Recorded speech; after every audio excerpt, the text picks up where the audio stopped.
Dan sejatinya anak yang dilahirkan itu adalah Islam, walaupun dia dilahirkan dari rahim dan orang tua yang kafir. Oleh karena itu anak orang kafir yang wafat sebelum balik masuk surga, ya. Tetapi di surga mereka dalam keadaan anak-anak seperti itu. Lalu mereka di surga ngapain? Nah, maka ada ayat dalam surah Waqiah dan surah Al-Insan, yatufu alaihim wildanun mukhalladun. Ya, di dalam surga ada anak-anak yang berkeliling, dan anak-anak itu disebut wildanun mukhalladun, anak-anak yang kekal, dia tetap anak-anak, tidak akan besar, tidak menjadi dewasa. Kenapa? Karena anak-anak ini adalah anak-anak orang kafir yang Allah wafatkan mereka sebelum akan balik, maka mereka dimasukkan ke dalam surga.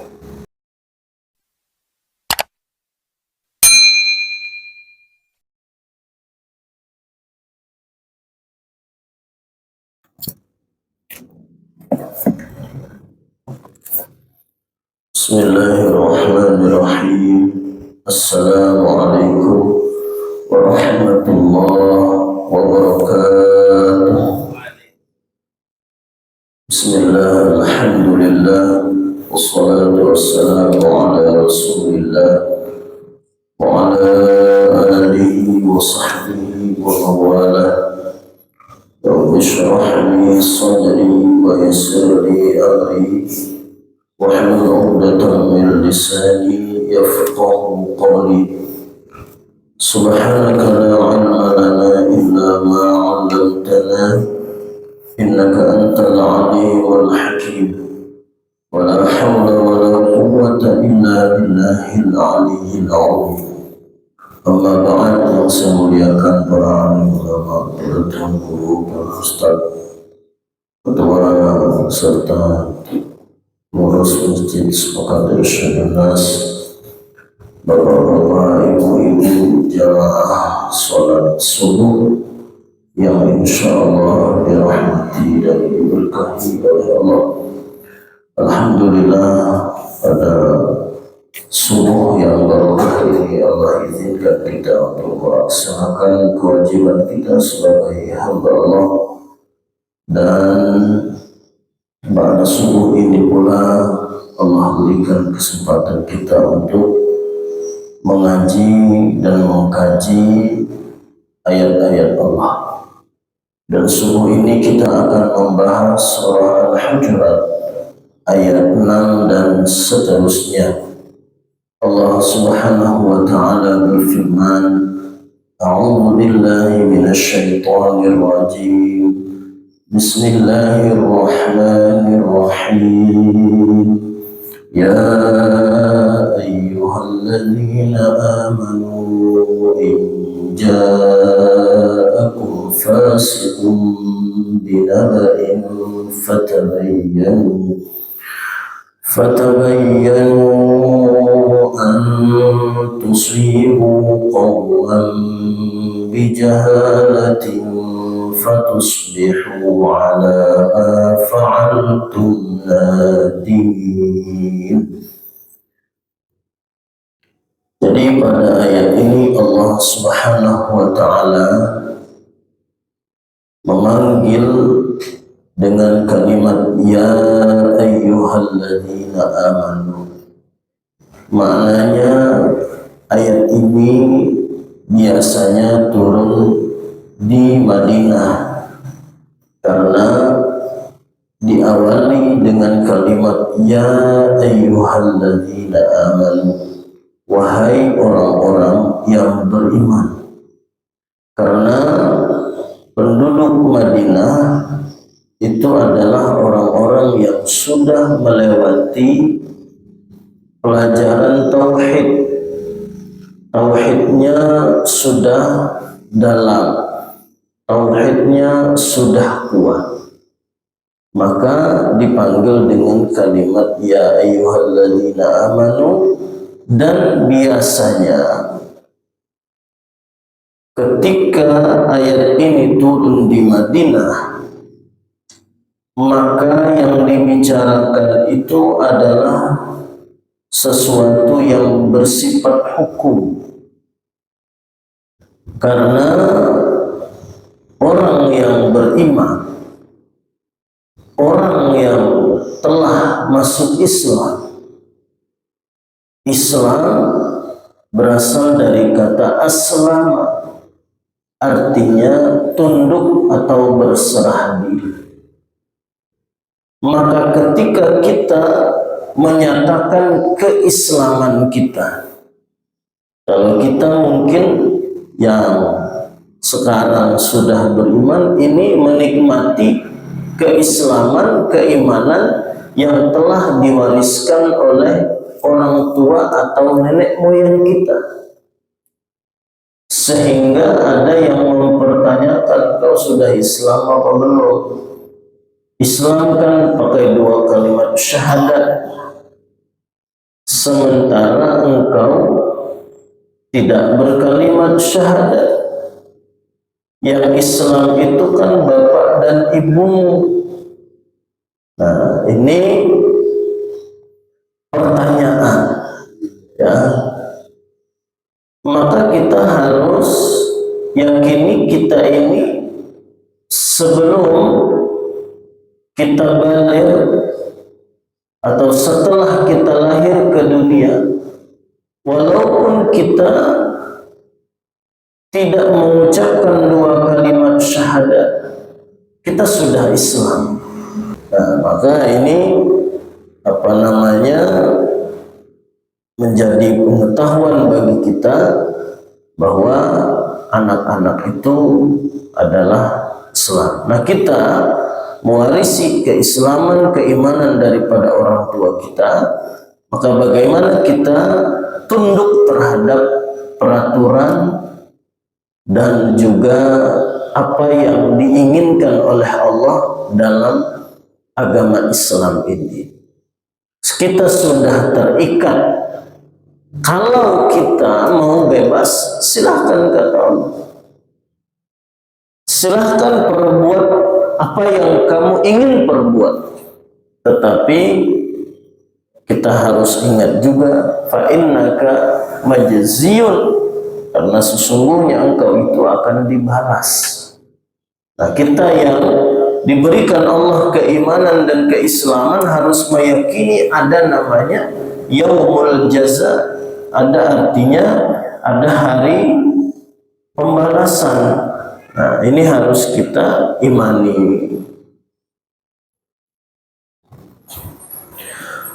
Allah Subhanahu wa ta'ala memberikan pengajaran kepada kita, wahai orang-orang yang beriman, in ja'akum, jika datang kepada kalian fasiqun, orang fasik. Jadi ada orang fasik datang kepada kita binabain, dengan membawa berita. Nah, ya. Jadi di dalam hadis diriwayatkan bahwa orang fasik tersebut namanya Haris ibni Abi Darrar. Ya. Jadi namanya Haris ibni Abi Darrar Al-Khuzai, orang Khuzai. Dia menceritakan bahwa aku datang kepada Rasulullah, lalu Nabi mengajak aku untuk Islam. Lalu kata Haris, aku masuk Islam dan Nabi berdakwah atau mengajak kepadaku untuk membayar zakat. Aku juga mengikuti. Nah, lalu dalam perjalanan keislaman Khuzai atau Haris tadi, dia diutus oleh Allah Subhanahu wa ta'ala kepada kaumnya untuk mengajak kaumnya berislam dan juga untuk membayar zakat. Ya, karena di masa itu di Madinah ya terdapat saudagar-saudagar, terdapat orang-orang kaya. Nah, maka dari itu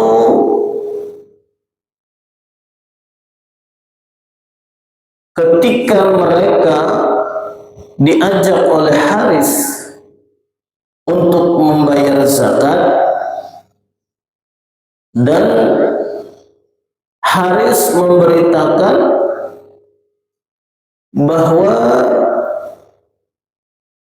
ketika kalian tidak membayar zakat, maka di situ akan ada kemurkaan dari Allah Subhanahu wa ta'ala.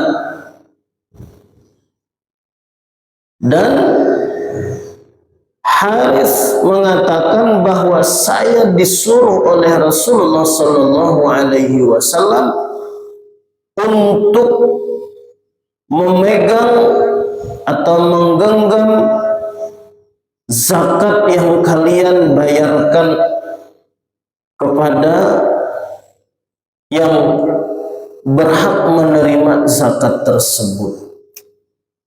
Nah, disinilah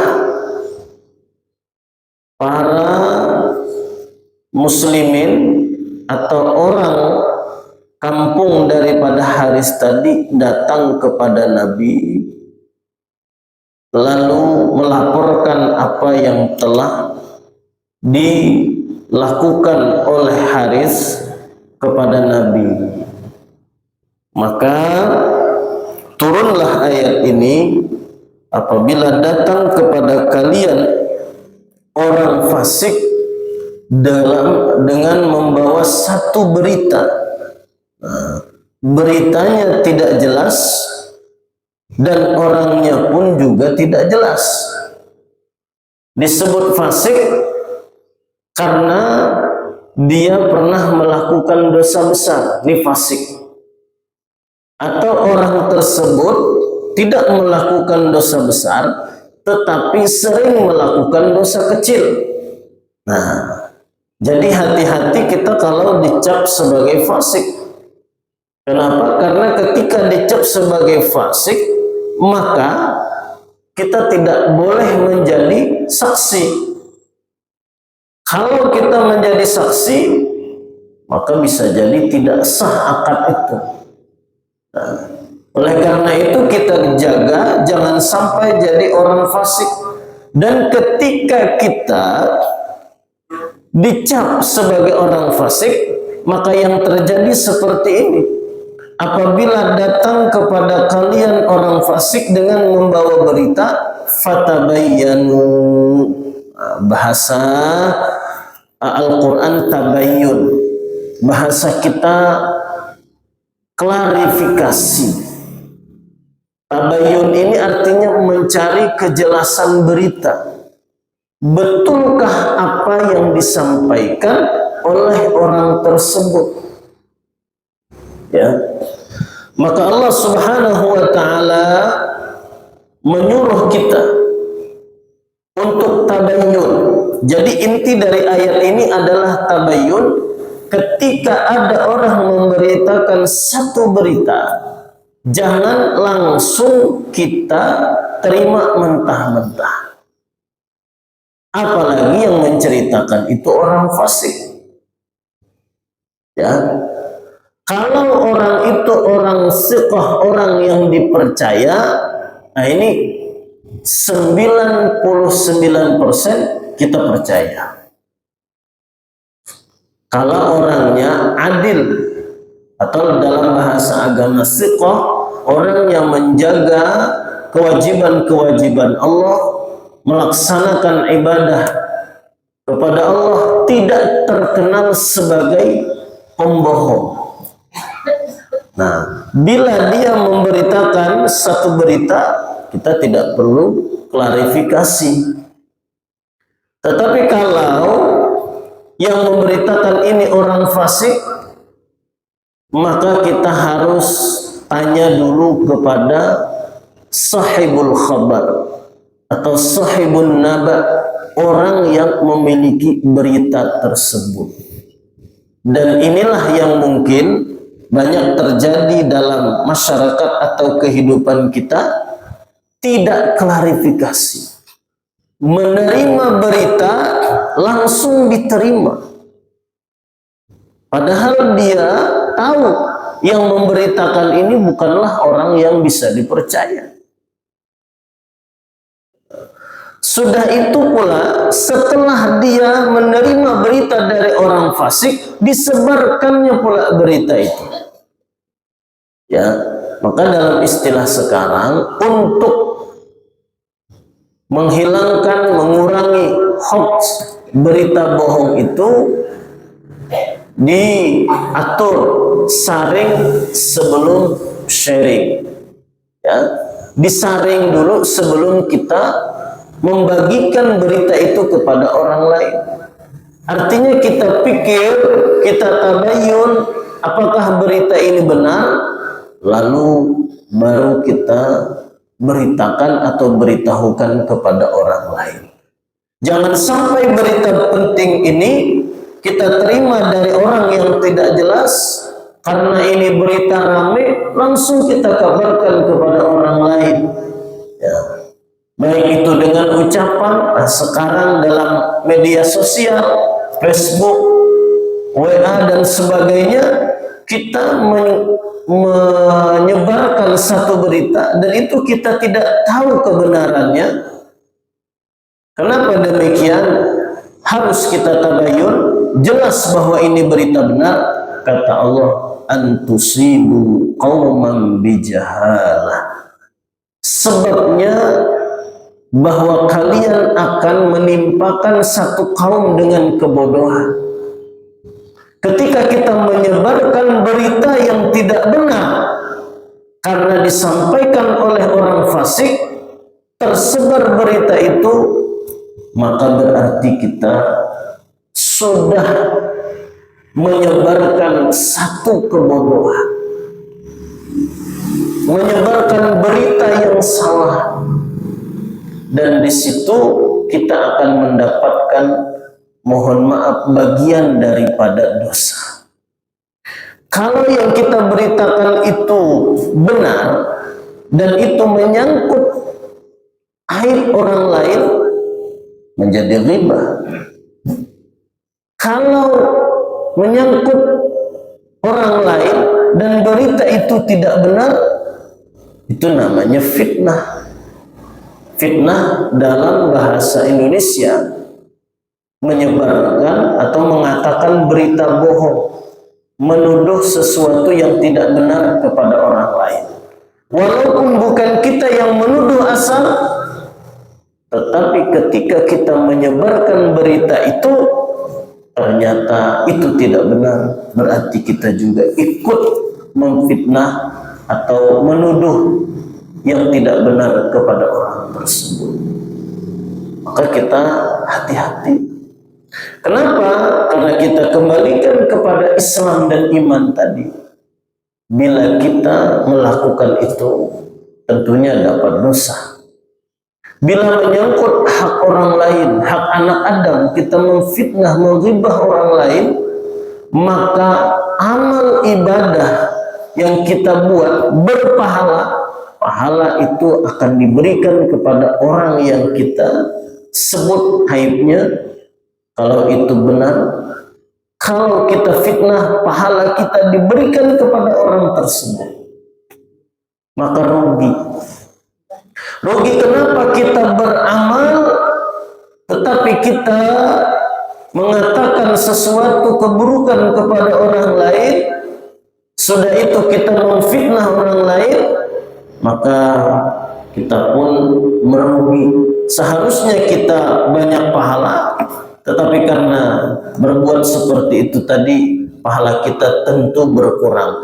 Kalau pahala tidak punya lagi, maka tentunya dosa orang yang kita sebarkan beritanya, dosanya akan diberikan kepada kita. Tambah rugi lagi. Ya, ini sebab karena tidak tabayyun, tidak klarifikasi. Ataupun ketika kita menerima informasi bukan menyangkut orang lain, satu berita, tetapi ketika berita itu akan menyebar di kalangan masyarakat dan membuat satu permasalahan, berarti kita sudah ikut menimbulkan permasalahan di dalam masyarakat, dalam satu kaum. Maka bahasa Al-Quran, antusibu qauman bijahalah, ya, membuat kebodohan dalam satu masyarakat, fatusbihu ala ma fa'altum nadimin, maka nanti jadilah kalian menyesali terhadap perbuatan kalian. Menyesal di sini bisa jadi di dunia, karena tadi berita yang kita sebarkan, masyarakat kecewa, tidak percaya lagi dengan kita kalau berita itu tidak benar, maka kita menyesal. Tentunya di akhirat juga kita akan menyesal. Kenapa?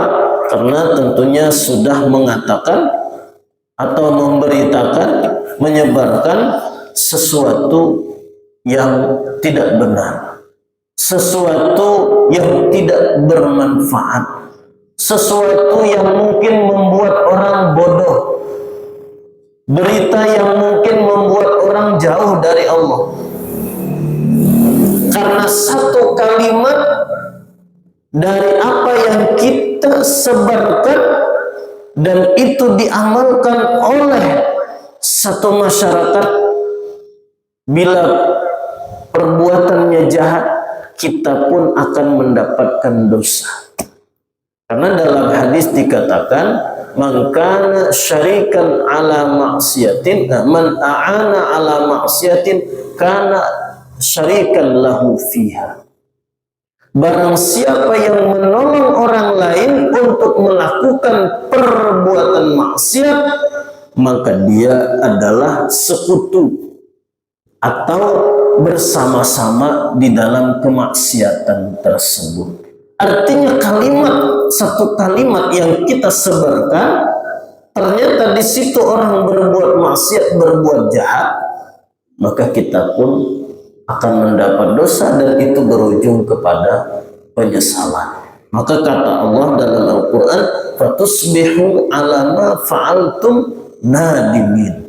Kalian akan menyesal ketika menerima berita dari orang fasik, lalu kalian tidak tabayyun, tidak klarifikasi, lalu karena tidak klarifikasi, berita itu disampaikan kepada orang lain, dan ternyata karena berita kita itu ada orang yang berbuat jahat, berbuat maksiat, maka disitulah kita mendapatkan bagian daripada dosa dari apa yang kita sampaikan tersebut. Maka dari itu kita harus hati-hati menerima berita, klarifikasi dulu, tabayyun dulu, dan ketika menyebarkan kita harus berpikir, apakah ini bermanfaat atau tidak? Apakah ini akan menjadi motivasi untuk orang supaya beribadah kepada Allah? Apakah sebaliknya, gara-gara informasi ini orang menjadi lemah? Nah, sekarang ini banyak seperti itu, dikit-dikit menyampaikan. Nah, ketika disampaikan satu berita, orang tadi, kalau kayak gitu, aku tak semangat lagi untuk ke masjid, katanya. Ya, Karena disampaikan berita di masjid ini banyak wabah-wabah akibat dari corona itu, mungkin virus-virusnya nempel di sejadah. Nah, ini contoh ya, gara-gara kalimat itu orang tak mau ke masjid, terdosa. Padahal entah siapa yang memberitakan ya. Atau misalnya mengenai satu orang, belum lagi jelas orang yang menceritakannya juga orang fasik, kita tidak bertanya kepada orang yang diberitakan itu, tidak kita klarifikasi benar atau tidak berita itu. Nah, lalu kita sebarkan. Nah, maka Masya Allah, na'udzubillah. Maka Bapak Ibu, hidup ini tentu akan kita nikmati kebahagiaan bila kita fokus mengurus diri sendiri. Yang terjadi dengan orang lain itu biarlah menjadi tanggung jawab dia. Biarlah kita tidak mengurus orang lain. Nah, kalau tidak mengurus orang lain, tadi dia dihina, tidak masalah. Difitnah, itu urusan dia, urusan dosa dia. Menghibah saya, itu urusan dia kepada Allah. Dia akan mempertanggungjawabkan. Dan orang yang sudah kuat mental spiritualnya, dia tidak akan terpengaruh dengan orang lain, atau juga dia tidak membandingkan dirinya dengan orang lain. Ya, itu tanda orang yang mental spiritualnya sudah kuat dalam segala hal. Kalau melihat orang lain, apalagi yang lebih dalam hal dunia, dia lemah. Aduh, enak kawan aku sekelas dulu sudah jadi pejabat, awal ginilah. Itu dirinya membandingkan dia dengan orang lain dalam hal dunia, melihat yang lebih di atas, sedih dia. Kenapa sedih? Karena ketika melihat yang di atas dia dalam urusan dunia, tertutup pintu dia untuk bersyukur kepada Allah. Hatinya sedih, hatinya tidak puas karena melihat yang di atas dia. Dia tidak bersyukur kepada Allah Subhanahu wa ta'ala, maka tidak ada kebahagiaan dalam hatinya. Maka kita ini belajar ya, pertama kalau bisa jangan membandingkan, udah dia saya ya. Kalau masyarakat awam membandingkan ini seperti ini seperti ini, ya itu masyarakat awam. Tetapi kalau kita sudah belajar dan kita ingin menguatkan mental kita, spiritual kita, jangan kita bandingkan. Ya, oke lah. Mungkin sekarang dia di atas, sekarang kita di bawah. Ya. Dan ini adalah jalan hidup kita, saudara. Biar Allah mengatur hidup kita masing-masing. Ya, kenapa Allah mengangkat derajat dia di atas saya? Tentu Allah punya pengetahuan yang lebih tahu dibandingkan kita. Kenapa Allah jadikan kita seperti ini? Allah Maha tahu juga. Nah, tetapi bila kita membandingkan kepada kebaikan dan itu menjadi motivasi kita untuk menjadi lebih baik, itu silakan. Tetapi ketika kita membandingkan dengan urusan dunia lalu kita kecewa, nah ini yang tidak baik. Ya, intinya tidak sibuk membandingkan dia dengan orang lain, itulah tanda kematangan jiwa seseorang. Ketika orang tadi jatuh bangkrut, dia terima takdir Allah, seperti ini kehidupan saya, pasti Allah punya rahasia. Dah, aman, tentram. Ketika dia jatuh, dia bangkrut, dia diturunkan dari jabatan, dia mengingat orang lain, oh jadi ini, seperti ini, itu yang susah. Ya, dan intinya yang sedih Yang kecewa, yang takut itu karena dia serius dengan dunia ini. Ya, dia terlalu serius. Padahal banyak ayat mengatakan jangan serius nian dengan dunia ini. Kenapa? Karena wamal hayatud dunya illa lahu wa la'ib. Dunia itu hanya senda gurau dan permainan. Jadi kalau serius itulah yang buat kita sedih, yang buat kita takut. Sementara dunia ini cuma senda gurau dan main-main. Artinya kalau bergurau itu tidak ada yang sebenarnya. Ya, main-main, main cuma. Artinya apa? Yang sebenarnya kita seriuskan dalam kehidupan dunia ini adalah yang untuk akhirat. Kalau dunia itu main-main, coba kita lihat dunia politik itu main-main. Kenapa main-main? Kemarin bersebut-sebutan, bahina-hinaan. Sekalinya gandengan tangan jadi nomor 1 dan nomor 2, artinya wakil dengan calon ini dan wakil. Padahal dulu bahina-hinaan, itu kan permainan namanya tuh. Ya, kemarin dia tidak sependapat, akhirnya sependapat. Itu jelas. Maka jangan seriusnya. Dan banyak yang lain. Tidak ada yang sebenarnya. Ya, kita muda. Kita anggap itu wah, muda terus kita. Rupanya 20 tahun berubah, tua sudah. Tenaga tidak seperti dulu. Dan kenapa dianggap senda gurau, permainan tidak nyata? Rupanya waktu yang kita lalui itu terasa tidak begitu lama. Waktu kita kecil tuh masih ingat, wah baru sebentar perasaan. Nah sekarang kita sudah tua. Maka kalau serius niat menganggap dunia ini takut, sedih, capek, akhirnya stres, gila.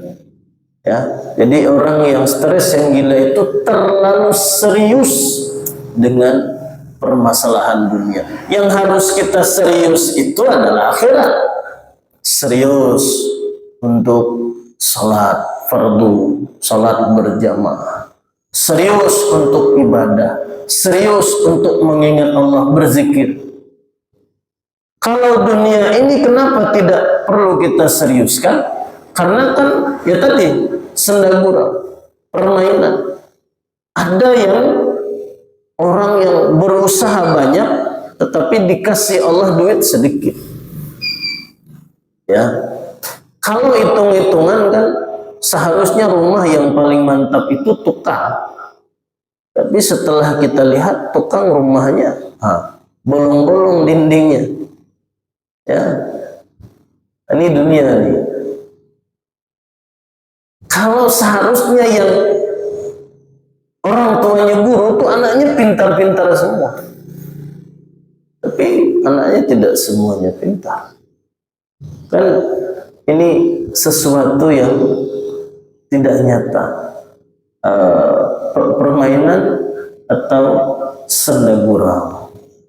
Tapi kalau yang namanya iman, yang mananya surga kita, itu Allah memberikan sesuai dengan usaha kita di dunia. Tidak bisa kayak dunia. Dia tidak berusaha untuk ibadah, lalu dikasih surga, tidak bisa. Kalau dunia ada, dia tidak berusaha, tapi Allah kasih, duduk aja, tapi kaya. Ya, dia malas kerja, tidak pernah kerja, tapi duitnya banyak. Rupanya dia dapat warisan.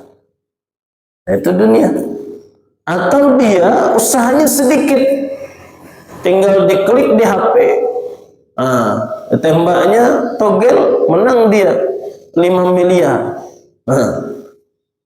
Sebentar cuma dunia tuh ada yang cari dengan sekuat tenaga, tetapi juga tidak dikasih banyak. Nah ini dunia. Tapi kalau akhirat harus diseriuskan, diusahakan, karena Allah berikan akhirat itu sesuai dengan usaha kita. Saya rasa karena waktu mungkin sampai di sini. Mohon maaf salah khilaf, mungkin ada yang dipertanyakan di persilakan.